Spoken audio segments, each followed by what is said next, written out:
everyone. Today I want to talk about the Black Lives Matter movement and my history with it.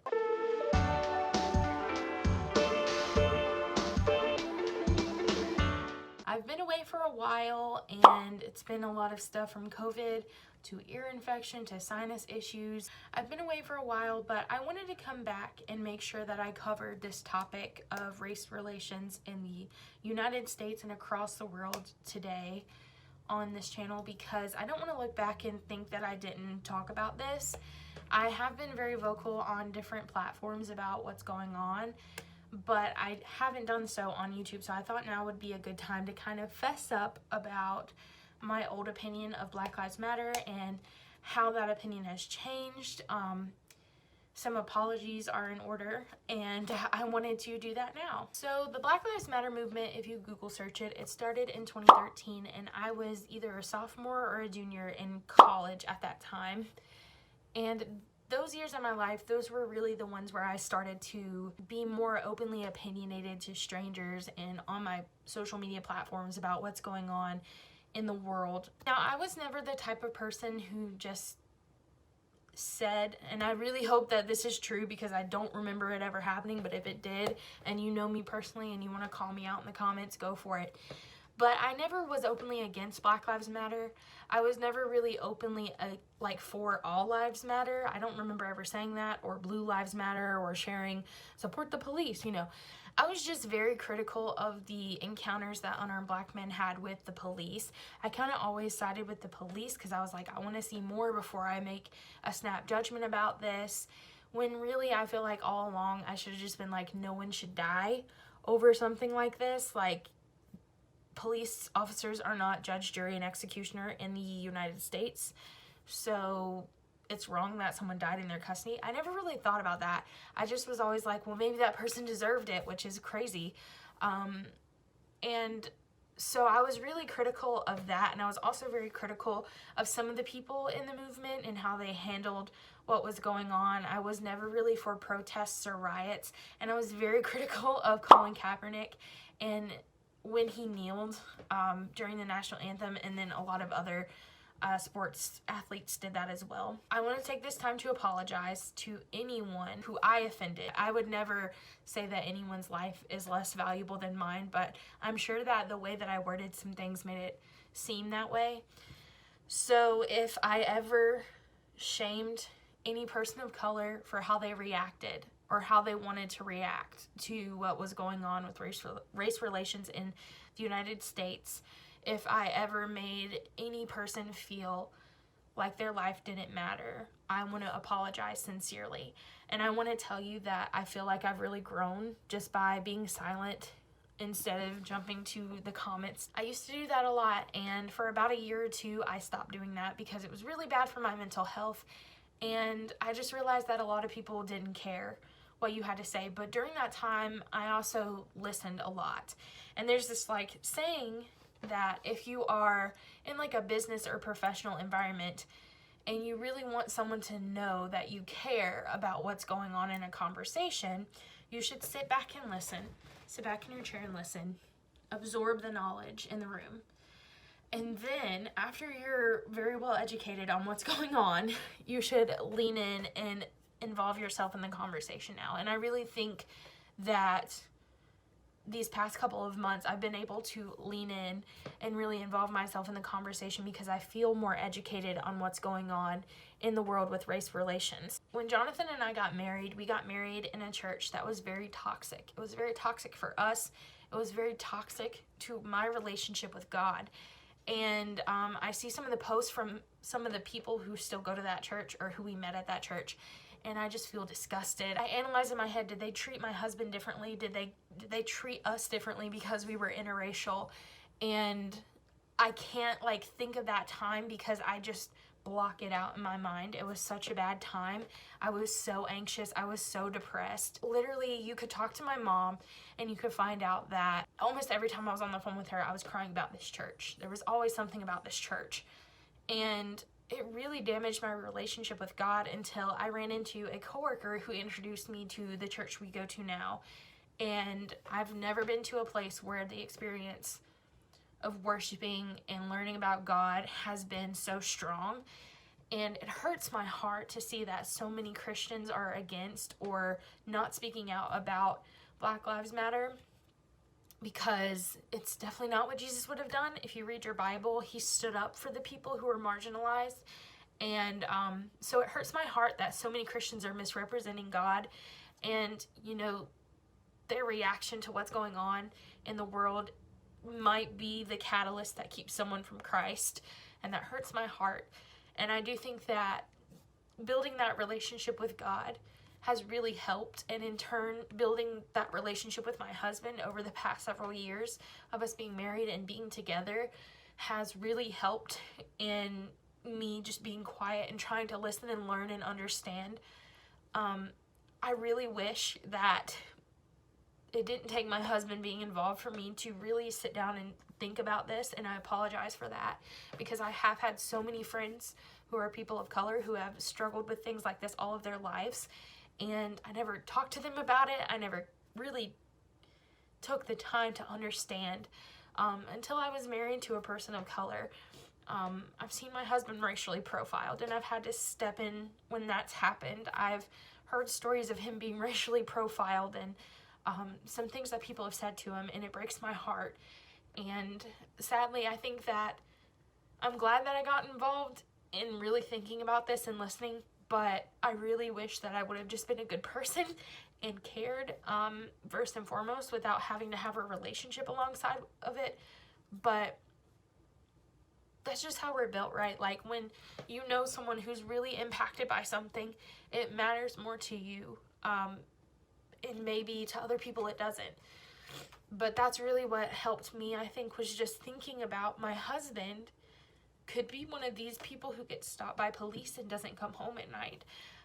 When I have kids, my kids will be Black, and I don't want to live in a world where my baby might not come home to me, where I would have to bury my baby. It hurts me physically to think about that, and it hurts me even worse to think that I never thought about that, or never really took the time to think about that. And that's why I really wanted to talk about this, because there's so much room to change, and people just don't think that that's a thing. And it really, all you have to do is stop trying to put yourself in the shoes of someone who you'll never be like. I will never be a person of color. I will never be judged by the color of my skin. So I can't look at what's going on in their community as a white person, because I'll never understand what's going on. And so obviously I'll dismiss it. Obviously I won't understand how people react when something happens in their community that I'm not a part of, because culturally it doesn't have significance to me unless I involve myself and educate myself. And so many people don't want to do that because it takes time and effort. Unfortunately, our education system in America, it's built by rich white people who didn't want to tell us about the accomplishments of people of color in this country. There are so many stories we don't know. They're like, you can probably name on one hand, or maybe a couple of fingers, the number of successful Black people you learned about in school. I can name only a couple, until I really started listening to the stories about these pioneers in the Black community who did all of these amazing things for everyone. And it's so sad that we're not teaching that to our kids, because we're making it out like white people did everything in this country, and it's just not true.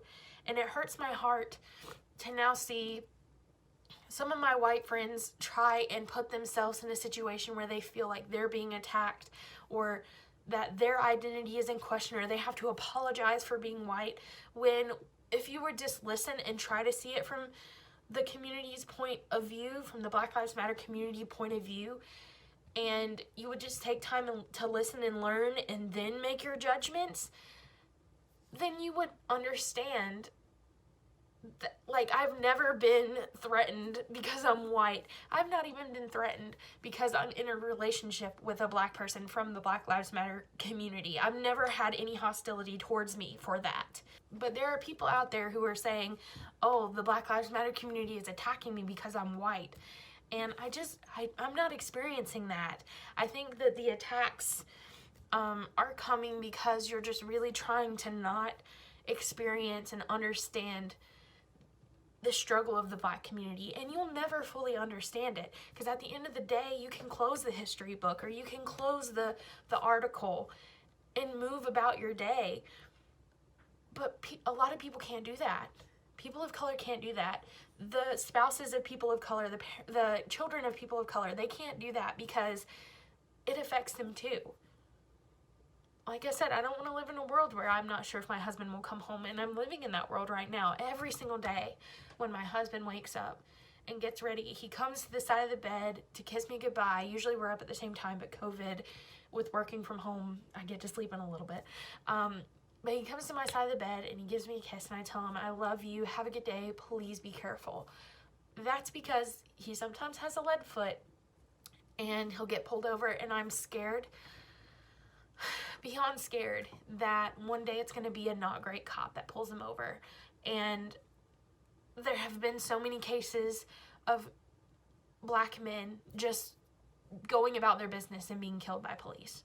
And that's the scary part. A lot of the cases, the person involved, they weren't even doing anything wrong. Or if they were, it was so menial that if it were me, I would never get in trouble for it.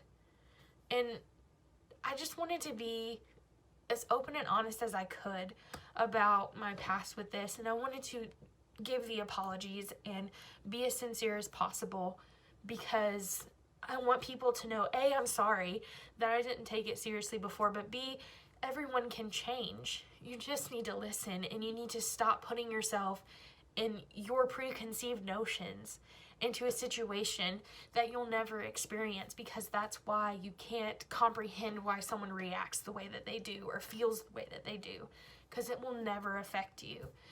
And so, got a little emotional, got a little teary-eyed, but it's all worth it, because I don't think that I've ever openly said that I've ever openly apologized.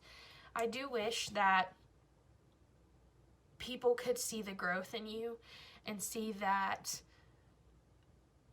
you may have been offended by them before, but they're really trying to change. And unfortunately, I don't think a lot of people care about that. I think once you've burned bridges or said one thing that offended some people nowadays, and then you grow from it, I still think that they don't want to be your friend, and it's their right. No one is obligated to be your friend, not even your family, and it's their right. But I do wish that growth would be recognized, and if you are in the situation I'm in, where you were very much one way and now you're very much a different way, I do hope that you will be able to mend those friendships and be able to have those conversations with the people who you might have offended or might have rubbed the wrong way with your opinion. But most of all, I just really hope that the people who are watching this, who have that opinion of all lives matter, police lives matter, all that kind of stuff, I really just hope that you'll take some time to not jump in on the comment section and not, do all this other stuff, and just take some time to listen to people's experiences and read up about history that you were never taught. And so I end this with a prayer that our country can somehow come together behind Black lives and other lives of people of color. We have issues with our immigration system and kids at the border being separated from their families. I also have different opinions on that than I did a couple of years ago. We have people who are being labeled as terrorists just for being Muslim, which I don't agree with. So many things wrong in our world, and I just want everyone to come together and realize that we're all human. We're all the same race. We just have different levels of melanin, and sometimes I wish I had some because I am neon white. But anyways, enough about me.